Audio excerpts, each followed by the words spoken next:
Hey there, cowpokes! Get your lassos ready because it is time to wrangle in some comics from the good old comic vault. That's right, a vault full of comics that we get to experience. And why am I dressed like this today? Well, this is normal. This is kind of different anyway. I'm reviewing Bat Lash. One of our wonderful viewers sent us this trade paperback of Bat Lash. And I'm going to review it for you guys. How's that sound? Well, it sounds, you can't really respond, so if it doesn't sound good, let me know. But if it does, moving on. So, I think that this is a pretty solid trade. I'm not sure how many issues this was printed. It didn't even occur to me to look. I think it was 5 or 6, the normal number of issues that you get when you... Yeah, 1 through 6. So, Bat Lash, 1 through 6. I want to talk about the title real quick. I have some notes here that I will talk about in no particular order, but here we go. The title is Bat Lash. The subtitle is Guns N' Roses. Bat Lash, that's the main character's name. Whatever, it's a book titled after this main character. I'm not going to complain. It's called Guns N' Roses. That is silly. It's Guns N' Roses. There's a band called Guns N' Roses, which the writer cannot be unaware of because it's a significant part of American pop culture. Guns N' Roses. Everybody's heard of Guns N' Roses. Come on.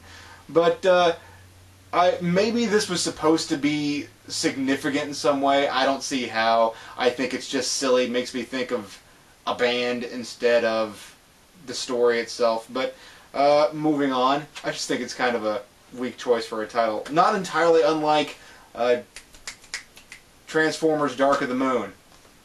What? What? I'm not going to argue significance. I just think it's silly. I think it's silly. But, moving on. The art in this book is, I think, probably the best thing about it. It's very old style. It's very gritty. And it's very interesting to me. I think it's, if you're going to do a Western, especially something like this, I'm really jazzed by the art style. The art is by a gentleman who goes by the name of John Severin. So, John Severin, good job. I really enjoyed it. It's a throwback to the days when Westerns were actually popular. Not to say that Westerns are entirely unpresent, because there is a representation of Westerns in modern day pop culture, but it's not as prevalent as it used to be. In fact, I would say significantly not as prevalent, even though it has gained a little bit of steam over the last few years. Anyway, the storyline, there's some good stuff and some bad stuff to the story. One thing that I really liked is that throughout the 6 issues, the writer, Sergio Aragonés, something like that, and Peter Brandvold, so there's been a couple of writers on this book. They really raise the stakes. They really do. I had a writing professor at KU who told me that torture the heck out of your characters. Well, he didn't say heck, but unless I'm talking about Hellboy, I don't feel like I can say that word on here. Anyway, torture the hell out of your characters. Torture them. Why? Because it creates conflict. If people are doing bad things and people are dealing with bad things, then you know somebody is doing something. And I find it really interesting that the plot really kind of ties into itself pretty well. Bat Lash, let me tell you what it's about real quick. Bat Lash is the son of a horse rancher. Forget what you call those guys. They have a ranch. They have some horses. Anyway, a rancher. He likes salad dressing. But he is a Mustanger is what they call him in this book. So his father's a Mustanger and he works for his father as a farmhand. And he has...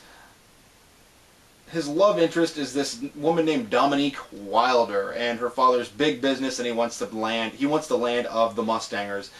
He's just trying to own this entire place. So there's some interesting themes that are coming into play here with a big business versus small business. Not necessarily an unheard of theme, but it's definitely a theme that I feel is welcome. It's hard for me to really say that a particular theme that is recurring is necessarily a bad thing. Having recurring themes is okay. It's what you do with those themes that's more important. And I'll say that I really did enjoy this to some extent. The villain is extremely villainous. The hero shows really no fault. The the damsel in distress is a damsel in distress. Although I will give the writers props for saying, or for making her capable in some ways. She doesn't just stand there and say, "Oh, help me," although she is definitely a damsel in distress because she's largely ineffective at what she does. But she does stand up for herself. During one of the big scenes in here where a character tries to rape her, she fights back. She gets away. I thought that was so interesting because I thought what we were going to have was a scene where the main villain, Brubaker, throws her into a room and is going to have her locked up for the rest of the book. And that would have been dull. But no, she fights back. And then there's political relations that goes along, and these people are having to figure out who's telling the truth. There are issues about whether or not they can take a woman seriously. They keep her drugged up for a while so that she can't stand up for herself. It gets blamed on Bat Lash. It's these things. This book has a lot of people who sink to depths that are really about greed and self-interest. And then we have how that really affects political and business ties, I want to say. Well, essentially, how can greed really influence business? And it's done within a Western setting, which makes it just a little bit easier because there's less legalities that can be done. I mean, they're out in the middle of nowhere. It's not a huge town, and the big business part is about who owns the land rather than who has all the money. But, well, you could argue that that's roughly the same thing, but owning land is the big part in here. So, I thought Bat Lash was slightly disinteresting. Disinteresting? Uninteresting. I thought Brubaker was slightly uninteresting. But what they have to go through is really interesting. So it's what they end up doing. The choices that they make are interesting, but there's not really a lot of personality that's added to them. In the way of, excuse me, what happens to them is really interesting, but their choices are pretty standard. They're just a couple of, one's a really good guy, the other's a really bad guy.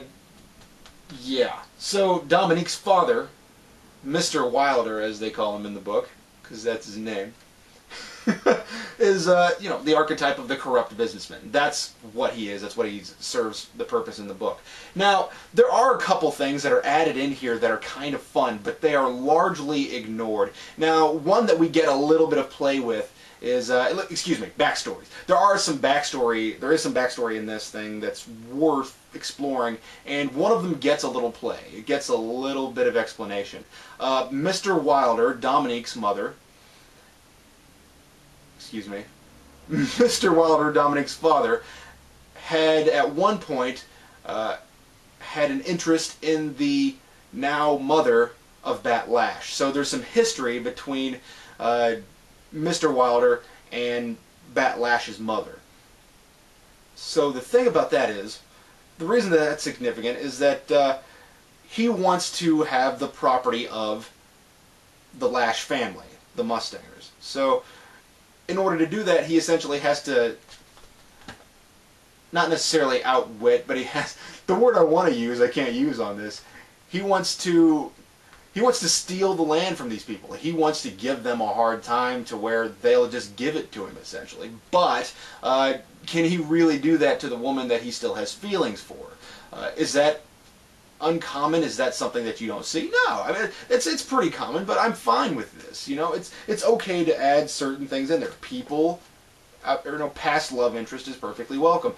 There's a scene in here where the artist really brings through the emotion on Mr. Wilder's face when the moment is all about all of his efforts to try to, I'll say it anyway, screw over the Lash family, and then at some point he has to come to terms with what he's done. I would have liked to have seen a little more of an effect on his current state of being by what he had done to the Lash family. I'm not going to tell you what it is.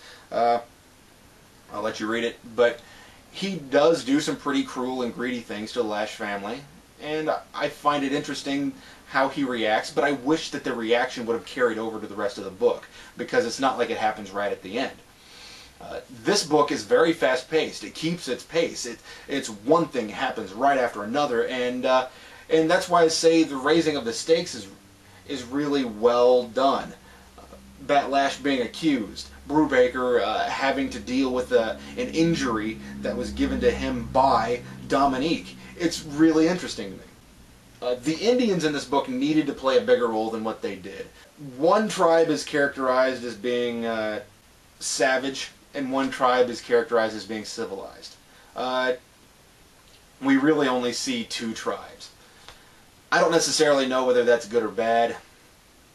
All I'm going to say is that we don't get enough of them to really get a good sense of who they are. Well, we see a couple of characters who have a little bit of dealings with Bat Lash, but I would have liked to have seen more of it. Essentially, the role that the main Indians play within this book are a cavalry. They show up and save Bat Lash just like that. And that's the problem, or that is a problem, rather. And you need to have the Indians in this book. If they're going to show up, there needs to be a precedent for it. It's that whole loaded gun thing. If they're going to load their guns and help Bat Lash, then it has to be set up earlier. A gun shown in Act 1 needs to be used in Act 3. Essentially, it's not just set up, but they just keep coming back. Although they do have some jokes in here or a joke in here that I'm going to share with you right now that I think is totally worthwhile. The first time we see the Indians, one of them, particularly, is friends with Bat Lash. And he takes his gun, and Bat Lash is hanging from a noose, and he shoots him down. That happens within the first issue. He shoots the rope snaps, and Bat Lash is saved. Later on, he has to do the same thing, and he misses once, and the man with him says, or I think it was Bat Lash's father, Mr. Lash, says, "How could you miss?" And he says, "What, you can't expect lightning to strike twice," essentially is what he says, which cracks me up. I thought that was really interesting. It was realistic in the idea that, sure, he has an eagle eye, but that doesn't necessarily mean he's going to make it every time. And it was really funny, and I totally appreciate little insertions of comedy into this book like that. It's trying to do something that's a little traditional versus revisionist. Because it's a comic book, because it's not a Vertigo line, it is by DC. Because it's not an adult-oriented thing, they're trying to work outside of the typical box where they're doing things that, like, they're using a little bit of profanity that they can get away with that is not too harsh. But in order to cover up and replace some of the profanity that you can't use, they have a lot of really stilted and strange insults that they throw at each other. Because of all the strange censorship that they have to impose upon themselves, it feels like they're trying to make revisionist, but they're not quite making it there. The difference between revisionist and traditional are the traditionals are you have the very black and white defined archetypes. You have your hero, you have your villain, yada yada. And that's really working against the revisionist or the hope for revisionist nature of this thing as well. The only reason I say that I think they're trying to be revisionist is that sometimes they get a little adult and try to approach different topics, or try to approach topics that you wouldn't necessarily approach in a traditional Western, because it's just a little more adult. But the thing that really defines something as traditional are the archetypes, and this is firmly a traditional book that I feel has some revisionist leanings. The other thing that is backstory that really needed to be explored is Bat Lash's father is set up within the last issue. Bat Lash's father is considered to be, or he is spoken of as a reformed criminal, or at least a criminal from one point or another. And that, I think, is really interesting. That echoes, to some extent, Clint Eastwood's Unforgiven, I think is what it's called, which is a terrific movie. You guys should check it out. But I like the idea that Mr. Lash, Bat Lash's dad, is somebody who has a history that is hardly respectable, but he has managed to forge a new life for himself and raise a fairly respectable family. And that, to some extent, would even further explain why people would be less likely to trust Bat Lash because his father has a history. I wanted that so badly, but they never really approached it. But in the last issue, we sort of set up that Bat Lash is going to be a wandering cowboy, and or maybe a gunfighter or something to that effect. And that was really interesting, and I wouldn't mind seeing some more Bat Lash stories. The ending is unsatisfyingly abrupt. It is so quick and done, and that bothers me. I don't necessarily mind the choice that they made. Again, it's the very end, so the thing that I'm talking about is literally the last 2 pages. So I'm not going to tell you what happens in the last 2 pages, but they are very unsatisfyingly abrupt. They need to have a little bit more of a build-up to what Dominique chooses. And I'm okay with what she chooses. I just think that it seems rash. It seems like the choice that somebody who doesn't have common sense would make. And they don't even set a precedent for what the choice is more than 3 or 4 pages before she does it.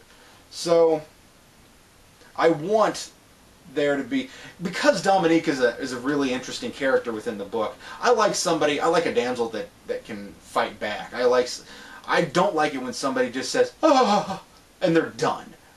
That's not an interesting person. They're not proactive. Dominique is proactive. Incidentally, Bat Lash and Brubaker, the evil sheriff, and Mr. Wilder are all proactive. That's what makes this book interesting. I finished my notes! Hooray!